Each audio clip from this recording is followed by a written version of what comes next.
Everybody! Boom! Kamusta kayo dyan mga ka-59? Welcome back ulit sa aking channel mga mom, mga sir, saan mang dako ng mundo kayo naroon. Saludo po ko sa inyo. Welcome back. At eto na naman tayo. Siyempre meron tayong pag-uusapan at mayroon tayong bibigyan ng reaksyon.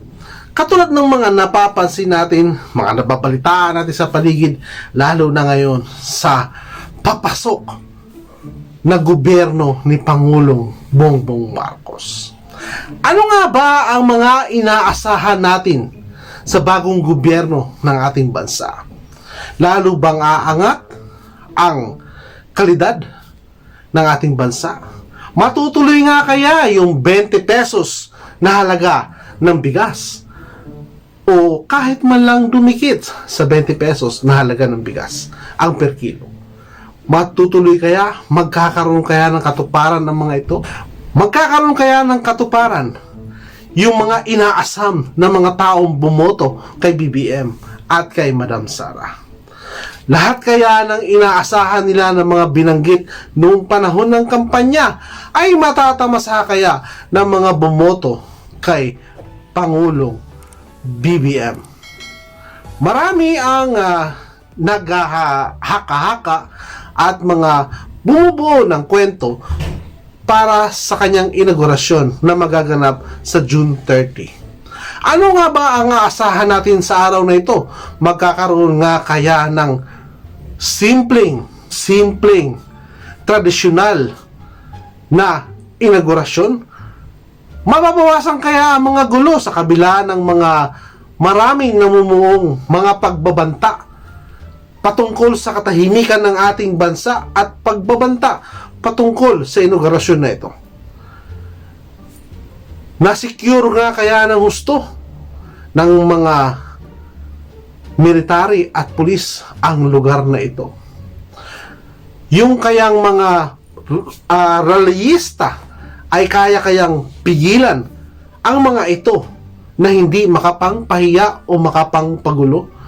Hindi na ho bago ito mga ka-5 na yan, no? Hindi na ito bago yung mga ganitong klase ng sistema kapag merong inaugurasyon.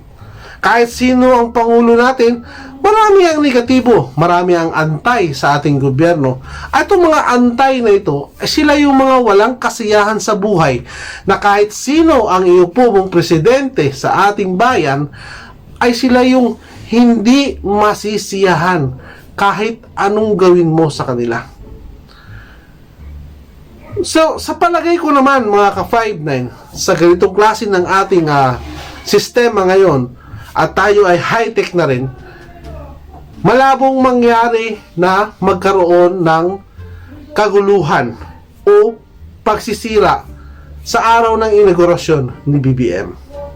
Malabong mangyaring magkaroon ng pagpapahiya sa ating bagong elect na presidente ng Pilipinas na si BBM sa araw ng kanyang inaugurasyon. At inaasahan naman natin, kahit siyempre sigurado tayong ligtas ang karamihan na pupunta o dadalo doon sa kanyang inaugurasyon, ay sigurado din naman tayo na hindi magtatagumpay ang may mga masamang balak dito sa ating Pangulo, at siyempre ganun na rin sa ating bayan. Kasi mga ka-59, simple lang ang magiging epekto nito. Kung mamamanipula nila o mapapasok nila ang inaugurasyon ni BBM at nagkagulo, ibig lamang sabihin nito mga ka-59, wala nang magiging katahimikan sa bansa natin. Hindi na mangyayaring magiging matahimik pa o ang mga inaasahan nating kapayapaan sa bansa natin kung magkakagulo dito sa inaugurasyon na ito. Kaya hinihiling ko, isa ako sa mga dumadalangin kasama ninyo na sana maging tagumpay ang inaugurasyon na ito ni Pangulong BBM. Maging matagumpay nawa ang kanyang araw na ito ng kanyang inaugurasyon, at nawa makarinig tayo ng magandang salita sa kanyang speech. At syempre, hindi lang sa kanyang speech tayo aasa, kundi doon sa kanyang gobyernong papatakbuhin. Paano ba papatakbuhin ni Pangulong BBM ito? Magpapatuloy ba ang kanyang kasikatan? Mapapatuloy ba ang kanyang kaangatan? O magkakaroon ng problema. So siyempre aabangan natin yan mga ka-59 at aabangan ng mga Pilipino. Napakarami po ng bumoto sa kanila. At ang lahat po ng ito ay nakatutok sa mga pwedeng mangyari sa loob ng 6 na taon. At talong-lalo na ang pinaka-critical dito mga ka-59 is yung unang taon na paninilbihan ni Pangulong BBM at ni Vice Pangulo Sara mga ka-59. So, ipagpatuloy ko ang reaksyon na ito ay tao dito, nagpahayag nga po ang SEC patungkol sa pagbababala doon sa Rappler na pwedeng ipasara ito. At ito na nga ba yung sinasabing tagumpay ng mga anti-Rappler? Tagumpay na nga ba ito ng mga anti-Rappler, mga ka-59? Tagumpay na nga ba ito ng mga sumusuporta kay Pangulong BBM? Masasabi nga bang tagumpay ito patungkol sa mga nagpapahayag daw ng mga fake news, patungkol sa mga isa lang daw ang kinakampihan, kundi dilaw lamang ang kinakampihan ng Rappler na ito? Matatandaan natin mga ka-59 na ang Rappler na ito ay ganun din yung paano nila birahin si Pangulong Rodrigo Duterte noong mga panahon na nasa katungkulan pa si Pangulong Digong. Ganun na lamang nila ito birahin, ganun na lamang nila ito banatan ang pagkatao ng isang presidenteng PRRD, mga ka-59. At ang mga panahon na yon, nagkaroon ng mga issue at nagkaroon ng mga question, nagkaroon ng mga agam-agam, at nangyari nga po na maipasara ang isang sikat na istasyon sa panahon ni Pangulong Digong. Iba ang pagiging usapan sa Rappler at doon sa kumpanya. Ang Rappler po ay tagapagbalita, o siyempre tagapagbalita nga rin pala yung kabila. Hindi lang tagapagbalita, marami rin silang ganap doon. So ito mga kapatid, marami daw fake news itong Rappler. Marami daw itong pagbabatikos itong Rappler. Hindi lang naman si PBBM ang binabatikos ng mga ito mga ka-59. Si Pangulong Duterte rin po. Kung ilang beses nilang batikusin ito, ilang beses nilang birahin ito, ilang beses nilang banatan ito. Pero ang tanong ko lamang dito mga ka-59, nung panahon ni Pangulong Digong, ay walang order ang SEC na isara itong Rappler.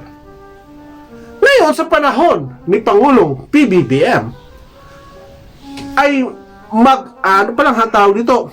mag-inaugurasyon pa lang. Meron na kaagad inilabas ang SEC patungkol dito sa Rappler. At nagkagulo yung mga supporter ni BBM. Nagkagulo, tuwan-tuwa sila, karma na daw ito. Hindi kaya mga ka-59, ang tanong ko lamang dito hindi kaya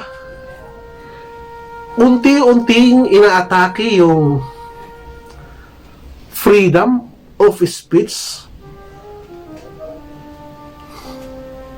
Huwag niyo po sanang maliin o huwag niyo po sanang magalit sa akin o huwag sanang sabihing mali yung mga sinasabi natin. Maging mapagmatsyag tayo mga ka-59. Maging mapagmasid tayo mga ka-59. Aralin nating mabuti yung mga nangyayari. Hindi po tayo mga mahihina. Hindi naman po tayo mga mangmang. Tayo po ay may mga pinag-aralan. Ang karamihan ng mga vlogger, ng mga sikat ni Pangulong BBM, marunong makiramdam, marunong magbasa, marunong manaliksik, marunong halos sa lahat ng mga bagay. Pero sana, pagpantay-pantayin nyo rin. Huwag naman sanang nakatutok lang tayo sa isang banda. Pwedeng tingnan din natin. Ito ang nangyayari. Pwedeng tingnan din natin ang nangyayari. Ang pwedeng mangyari sa likuran nito. Simple lang po ang ibig ko sabihin mga ka-59. Kung kayo po ay matalino, alam nyo po kung ano po ang gusto kong ihayag dito.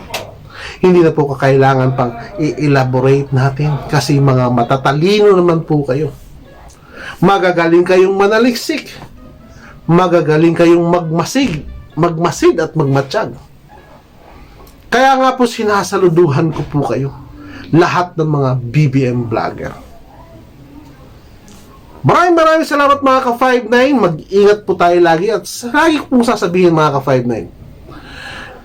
Pag-aralan natin mabuti ang lahat ng ating nakikita at ang lahat ng ating napagmamasdan. Ito ay pagsamasamahin natin. Kung ito ba ay may katotohanan o bawang kapaliwan lamang. Maraming salamat po mga ma'am, mga sir, sa mga dako ng mundo kayo naroon. Huwag kakalimutan na magpasalamat sa araw-araw na buhay na binibigay sa atin ng dakilang lumikha. Maraming salamat po. Saludo po sa inyo. Boom boom! Paalam!